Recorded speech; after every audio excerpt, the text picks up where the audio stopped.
Lakini jambo lingine kwenye ukusanyaji wa mapato, kwa kweli toka tumeanza tulikuwa tunakusanya bilioni 15, mimi nimefika hapa tulikuwa kama bilioni 14 15. Sasa hivi tumepanda mpaka bilioni 24 milioni 162, sawa na 110%. Hongereni sana kwa kweli. Ninachokiomba hichi tunachokikusanya tukipeleke pia kwenye miradi ya maendeleo, na kitu ambacho kwa mwaka wa fedha uliopita na mwaka huu kwa kweli mmepeleka fedha nyingi sana kwenye miradi ya maendeleo. Kwa kweli kwenye hilo hatuwadai, mmefanya vizuri. Hongereni sana. Lakini jambo jingine niwapongeze sana kupata hati safi kwa muda mrefu sasa. Hongereni sana jiji la Mbeya. Kwa sababu hati safi haiji tu bila kufanya kazi. Lazima wataalamu wetu hao wamefanya kazi kubwa sana. Na kwa kweli tuwapigie makofi wataalamu wetu. Sio kazi ndogo kupata hati safi kwa muda mrefu. Kulikuwa na changamoto kipindi cha mwanzo Saikimeo unajua mara hili, lakini baadaye tukasimama imara mpaka leo hii tunakwenda vizuri. Na mashirikiano kwa kweli na ofisi ya mkoa yamekuwa makubwa sana. Jambo jingine ni swala ambalo nilipenda nisisitize kwa wakuu wa idara. Sasa hivi madiwani wanatoka, mtabaki wakuu wa idara. Naomba sana matumizi ya fedha yawe mazuri. Maana watu wanaona yaani hao mpaka waje hao. Sisi tunakausha bakuli lote. Ndugu zangu, ni pesa ya serikali. Yaani hata kama ukatumia baada ya miaka 5 itakusumbua tu. Kwa hiyo madiwani hao wanaenda tu mara moja tu likizo, yani kifupi wanaenda likizo, alafu watarudi wanakuja kuendelea na majukumu yao. Sasa nyie mkatumia fursa hiyo ya kufanya pesa zikatumika tu bila kufuata utaratibu, kwa kweli mtajisababisha matatizo makubwa sana.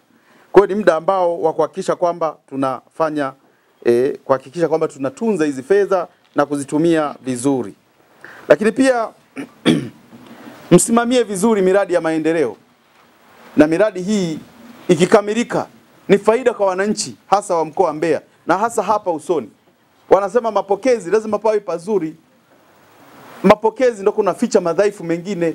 Lakini tukiangalia katika jiji la Mbeya kwa kweli mabadiliko ni makubwa, na niwahakikisheni kwamba tulishazungumza na wenzetu wa TARURA kwamba tutafunga taa kwenye maeneo mbalimbali ya ndani ya jiji. Lakini pia tunafunga na kamera maeneo ambayo yana makutano makubwa ya watu kama Kabwe na maeneo mengine. Kamera hizi zitasaidia kwa ajili ya ulinzi na usalama ndani ya jiji la Mbeya. Kwa hiyo lazima tushikamane kwa pamoja tuhakikishe kwamba haya yanatekelezeka. Na tunaendelea kufunga barabara, mmeziona zile ambazo barabara saizi sio lazima upite barabara hii ya katikati kubwa hii ambayo inachongwa saizi. Kuna barabara huko nyuma unatembea kama yani unatembea kwa furaha zote mpaka unafika unatokezea hapo. Barabara si zipo?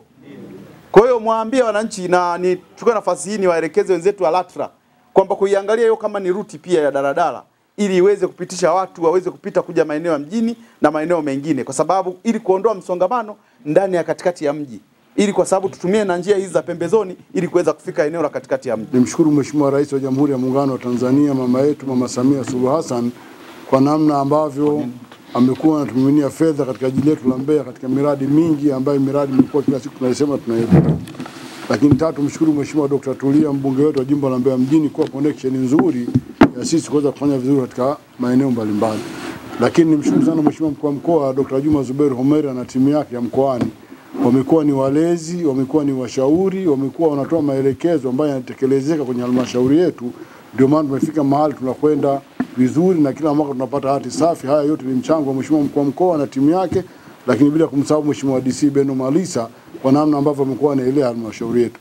Lakini Mheshimiwa mkuu wa mkoa, sisi tupongeze sana. Ofisi ya CAG imekuwa na ushirikiano mkubwa, na ndio maana tunaona katika mwaka huu sisi katika halmashauri ya jiji la Mbeya, nadhani katika mkoa wako wa Mbeya, sisi tumekuwa na hoja chache sana kuliko halmashauri zingine. Hii yote ni ushirikiano ambao tunaopata kutoka kwao wa karibu kuona kwamba halmashauri tunafanya vizuri. Kushukuru wewe na timu yako pale ofisi ya mkuu wa mkoa kwa namna tunavyoshirikiana katika kusimamia shughuli mbalimbali za halmashauri ya jiji la Mbeya, ikiwepo utekelezaji wa miradi ya maendeleo na kwenye swala zima la ukusanyaji wa mapato. Jiji la Mbeya tuko vizuri, tumefanikiwa kukusanya mapato kwa 100% kabla ya tarehe 30 Juni. Ni jambo la kipekee sana kwetu, lakini pia tumefanya vizuri kwenye miradi ya maendeleo, miradi yetu iko vizuri. Tunaamini kwa ajili ya usimamizi wako mzuri wewe na timu yako kutoka ofisi yako ya mkuu wa mkoa. Mheshimiwa mkuu wa mkoa, baada ya kusema hayo niseme kwamba sisi kama wataalamu tumepokea maelekezo uliyoyatoa, tutayafanyia kazi, lakini pia tutajitahidi kuzuia hoja ambazo sio za msingi zisitokee. Maana kuzuia hoja ni jambo la msingi kuliko kuanza kupambana na kujibu hoja. Kwa hiyo zile ambazo zinazuilika tutajitahidi tuzizuie, zile ambazo ni za kimfumo basi nazo tutaendelea nazo.